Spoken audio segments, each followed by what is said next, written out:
Hello students, welcome to my YouTube channel GS study point. चलिए छत्तीसगढ़ की geography को continue करते हैं और आज हम जो है डिस्कस करेंगे गोदावरी अफवाह तंत्र, गंगा और नर्मदा अफवाह तंत्र। इससे पहले हमने जो है महानदी अफवाह तंत्र को देखा था। अगर आपने उस वीडियो को नहीं देखा है तो आप चैनल के प्लेलिस्ट पे जाइएगा और वहाँ पे जो है छत्तीसगढ़ स्पेशल करके जो है एक प्ले लिस्ट बना है, जहाँ से आप इससे पहले के सारे वीडियोस को देख सकते हैं। ठीक है, तो चलिए डिस्कस करते हैं। पहले देखेंगे हम गोदावरी अफवाह तंत्र को। ठीक है, तो गोदावरी अफवाह तंत्र का छत्तीसगढ़ में जल ग्रहण क्षेत्र कितना है? तो राज्य का जो है 28% है। ठीक है, सबसे ज्यादा जल ग्रहण क्षेत्र किसका था? तो आपका 58% लगभग जो है किसका था? आपके महानदी का।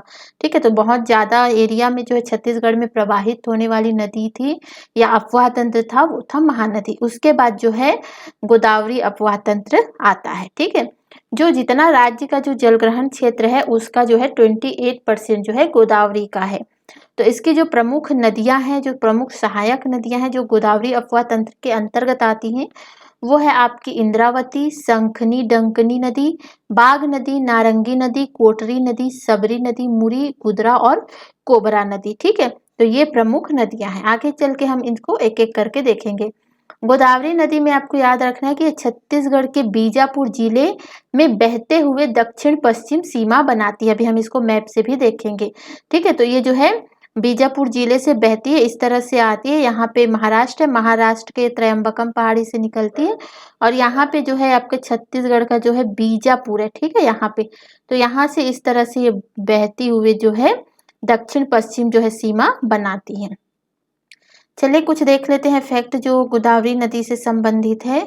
तो देखिए, गोदावरी नदी जो है इसका उद्गम जो है नासिक, जो महाराष्ट्र में स्थित है नासिक, वहां पे है एक पहाड़ी है त्रयंबकम पहाड़ी। ठीक है, वहां से गोदावरी नदी का उद्गम होता है। विसर्जन की बात करते हैं तो ये जो है बंगाल की खाड़ी में जाके विलीन हो जाती है। ढाल जो है इसका दक्षिण की ओर है। ठीक है, उपनाम जो है इसका, इसको दक्षिण की गंगा कहते हैं। यहाँ पे आप देखिए मैप है। ठीक है, यहाँ पे है आपका, ये है आपका महाराष्ट्र, महाराष्ट्र में नासिक है।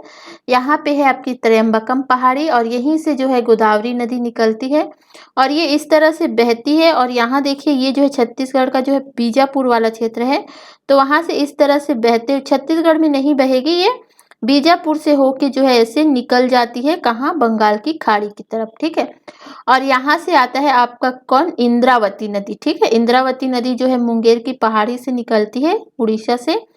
और यहाँ इस तरह ये जो है बीजापुर है, दंतेवाड़ा है, बस्तर है, वहां से ऐसे बहती है। और बीजापुर में जो है यहाँ भद्रकाली स्थान, भद्रकाली है, यहाँ पे एक बीजापुर का स्थान है, वहां पे ये गोदावरी नदी के साथ मिल जाती है। इस तरह जो है इंद्रावती जो है फिर गोदावरी नदी के साथ मिलकर वो भी जो है बंगाल की खाड़ी में विलीन होती है। तो ये जो है इंद्रावती नदी जो है गोदावरी की जो है सहायक नदी कहलाती है। ठीक है, छत्तीसगढ़ में विस्तार देखते हैं तो ये जो दंडकारण्य का जो भाग है, पठार है, उधर बस्तर संभाग में जो है थोड़ा जो है इसका विस्तार है।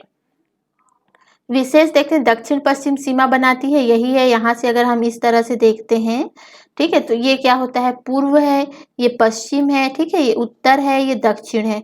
और इधर अगर हम देखते हैं तो ये दक्षिण और पश्चिम, तो ये जो है दक्षिण पश्चिम जो है जो है सीमा यहाँ पे आ रहा है। अगर हम इसको इस तरह से लेते हैं, छत्तीसगढ़ को अगर दिशा में बांटते तो ये वाला, ठीक है, तो ये दक्षिण पश्चिम सीमा बनाती है। और इंद्रावती गोदावरी प्रवाह तंत्र का की सबसे बड़ी सहायक नदी है। ठीक है, आगे चलिए देखते हैं।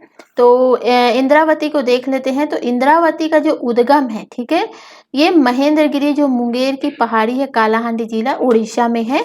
ठीक है, तो ये मुंगेर की पहाड़ी उड़ीसा से जो है इसका उद्गम है। विसर्जन जो है भद्रकाली स्थान जो बीजापुर में स्थित है, वहां जाकर जो है गोदावरी नदी में ये विलीन हो जाती है। इसके पास जो है जो नगर बसे हुए हैं, मिली नगर नार है, जगदलपुर है, बारसूर है, भोपालपट्टनम है। तो ये जो कुछ शहर है जो इस इंद्रावती नदी के किनारे बसे हैं। ये जो है बस्तर की जीवन रेखा कहलाती है इंद्रावती, और साथ ही साथ ये बस्तर को जो है 2 भागों में भी बांटती है। प्राचीन नाम देखते हैं तो इसका प्राचीन नाम है क्या? मंदाकिनी। ठीक है, 3 जिले में ये प्रवाहित होती है। इसका प्रवाह क्षेत्र है बस्तर, बीजापुर और दंतेवाड़ा, ठीक है।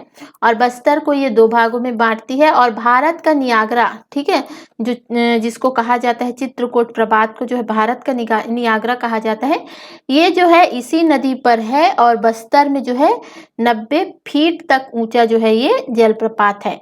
और याद रखिए ये जो है छत्तीसगढ़ का सबसे ऊंचा जलप्रपात है, चित्रकूट जलप्रपात, ठीक है। सहायक नदियां देख लेते हैं। तो सहायक नदियां जो है इंद्रावती की, ये है आपकी उत्तर की तरफ से और ये है दक्षिण की तरफ से।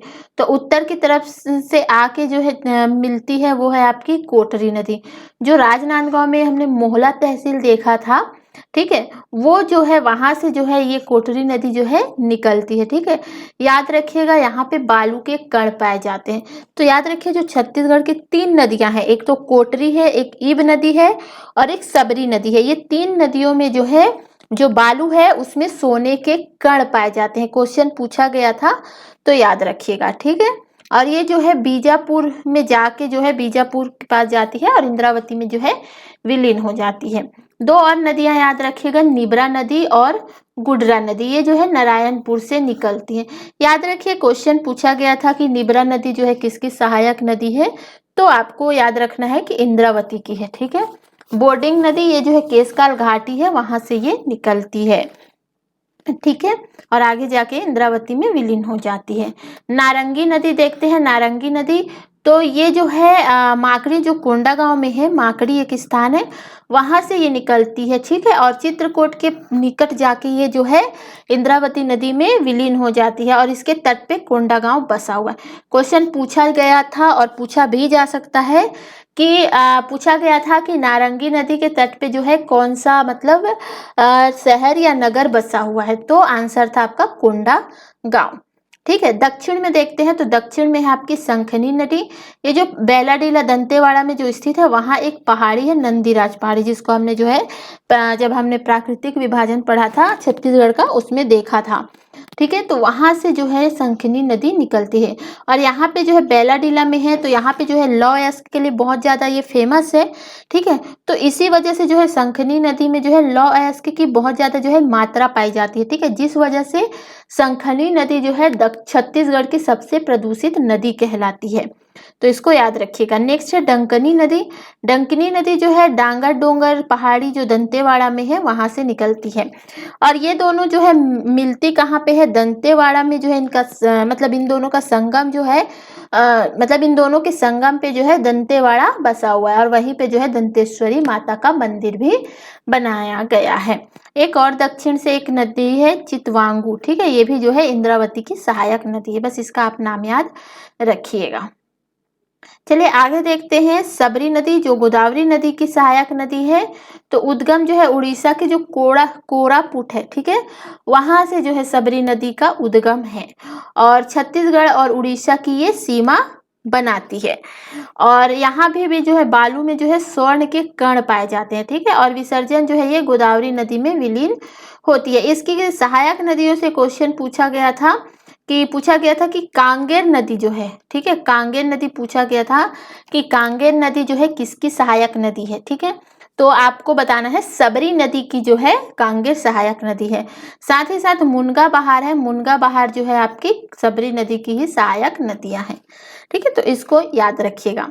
यहाँ देखते हैं एक मगरमच्छ संरक्षण केंद्र है जिसका नाम है भैंसा दरहा मगरमच्छ संरक्षण केंद्र। ये जो कांगेर नदी है वहां पे ये संरक्षण केंद्र बनाया गया है बस्तर में, ठीक है। और यहीं पे ही जो है ये नेशनल पार्क भी स्थित है। नेशनल पार्क को हम एक अलग वीडियो में जो है सारे नेशनल पार्क को डिस्कस करेंगे। जलप्रपात देख लेते हैं। जलप्रपात के लिए भी हम नेक्स्ट वीडियो में जो है सारे जलप्रपात को देखेंगे कि कौन से नदी पे कौन से जिले में जो है कौन सा जलप्रपात है, क्योंकि यहाँ से आपके क्वेश्चन पूछे जाते हैं। तो यहाँ पे देख लेते हैं कि इंद्रावती और गोदावरी अफवाह तंत्र में कौन कौन सी ऐसे जलप्रपात है। तो एक तो हमने देख लिया था चित्रकूट जलप्रपात, ठीक है, जो बस्तर में है इंद्रावती नदी पे। फिर है आपके तीरथगढ़ जलप्रपात, ये जो है मुनगा बहार में है बस्तर में, ठीक है।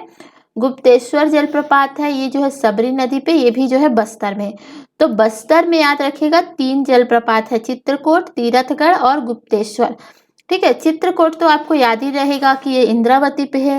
मुनगा बहार जो सबरी नदी की सहायक नदी है, ठीक है, वहां पे तीरथगढ़ जलप्रपात है और सबरी नदी पे गुप्तेश्वर जलप्रपात है। जलधारा आप याद रखिएगा, सप्तधारा जलधारा, ठीक है, जिसमें कितनी जलधारा है? 7 जलधारा है। कौन कौन सी? बोध धारा, कपिल धारा, प्राम्बुल धारा, कृष्ण धारा, शिव धारा, बाण धारा और शिवचित्र धारा। ठीक है, ये जो है इतनी धारा मिलके जो है सप्तधारा जलधारा बनाया हुआ है। ये जो है इंद्रावती नदी पे है और कहाँ है? तो दंतेवाड़ा में है। ठीक है, पूछा जाता है कि सप्तधारा जलधारा कहाँ है, जलप्रपात कहाँ है? तो इंद्रावती में। ठीक है, चलिए आगे देखते हैं गंगा नदी अपवाह तंत्र। ठीक है, तो ये जो है 13% ही जो है यहाँ बहती है छत्तीसगढ़ में। जितना छत्तीसगढ़ का जलग्रहण क्षेत्र है उसके 13% क्षेत्र पे जो है गंगा अपवाह तंत्र है। मेनली जो आप उत्तर छत्तीसगढ़ को देखेंगे, छत्तीसगढ़ के उत्तर जो सरगुजा संभाग वाला क्षेत्र है वहाँ ही जो है ये बहती है। ठीक है, और एक्चुअली में इसका जो उद्गम होता है गंगा नदी का, ये है इसका जो है उत्तराखंड में गंगोत्री जगह है। ठीक है, उत्तराखंड में है क्या? गंगोत्री। ठीक है, तो गंगोत्री से जो है ये गंगा नदी का उद्गम हुआ है। ठीक है, और टोटल जो है 13% में छत्तीसगढ़ में बहती है और यूपी से जो है ये इंटर करती है छत्तीसगढ़ में। ये मुख्यतः कहाँ बहती है? तो सरगुजा संभाग पे। ठीक है, और प्रमुख सहायक नदी जो छत्तीसगढ़ में बहती है गंगा की, वो है सोन नदी। ठीक है, तो कभी कभी इसको सोन गंगा अपवाह तंत्र भी कहा जाता है। सोन नदी जो पेंड्रा रोड में बंजारी पहाड़ी है वहां से निकलती है। इसकी सहायक नदी आपको याद रखना है रिहंद और कन्हार, बनास, गोपद और नेऊर। ठीक है, क्वेश्चन पूछे जाते हैं। और नेऊर से याद रखिएगा ये जो है छत्तीसगढ़ और मध्य प्रदेश की सीमा बनाती है, नेऊर नदी जो सोन नदी की सहायक नदी है। रिहंद नदी देखते हैं जो अंबिकापुर तहसील के मतरिंगा पहाड़ी है, जो छुरी मतरिंगा की पहाड़ी है। ठीक है, वहां से जो है इसका उद्गम होता है। ठीक है, और ये जो है सरगुजा की जीवन रेखा कहलाती है और उत्तर प्रदेश में जाकर ये जो है सोन नदी में क्या हो जाती है? विलीन हो जाती है। इसकी सहायक नदियों को याद रखिएगा, घुनघुट्टा, सूर्या, मोरनी और महान। रिहंद नदी पर एक बांध बनाया गया है, गोविंद वल्लभ पंत बांध। ठीक है, तो इसको याद रखिएगा, यूपी में बनाया गया है। कन्हार नदी देखते हैं। कन्हार नदी जो है आपकी पेंड्रा में जो खुड़िया का पठार है वहां से जो है कन्हार नदी का उद्गम होता है। यहाँ पे एक जलप्रपात भी है जो है कोटली जलप्रपात। कई बार क्वेश्चन पूछा गया है कि कोटली जलप्रपात किस नदी पर है? तो कन्हार नदी पर। ठीक है, और इसकी सहायक नदी देखते हैं तो सहायक नदी सिंदूर, गलफुला और पेंजन। इसको सिंदूर को मेनली याद रखिएगा, पूछे जाते हैं। चलिए आप नर्मदा देख लेते, तो नर्मदा सिर्फ 1% ही अपवाह तंत्र है यहाँ पे। और ये जो है बंजर और ताड़ा, ठीक है, ये जो कबीरधाम से नदियां निकलती है जो नर्मदा में जाके विलीन हो जाती है, तो ये नर्मदा की सहायक नदी है। नदियों के प्राचीन नाम देख लेते हैं, तो देखिए महानदी है। महानदी को देखिए जो पुराणों में कहा जाता है, स्कंद पुराण है, मत्स्य पुराण है, ब्रह्म पुराण और महाभारत, तो इन सब में इसको चित्रोत्पला कहा जाता है। और एक है वायु पुराण, यहाँ पे इसको नीलोत्पला कहा गया है। दूसरा जो बड़ा नदी है हमारे में वो है शिवनाथ नदी। तो शिवनाथ नदी को मत्स्य पुराण में सूनी नदी, वामन में सूनी नदी और दूसरा अन्य जो भी पुराण है उसमें शिवा नदी कहा गया है। ठीक है, मांड नदी देखते हैं। मांड नदी को मार्कंडे पुराण है, वहां पे मंदग्ना नदी और मंदवाहिनी नदी कहा गया है। खारंग नदी जो सभी पुराण में इसको कुरुन नदी के नाम से जाना जाता है।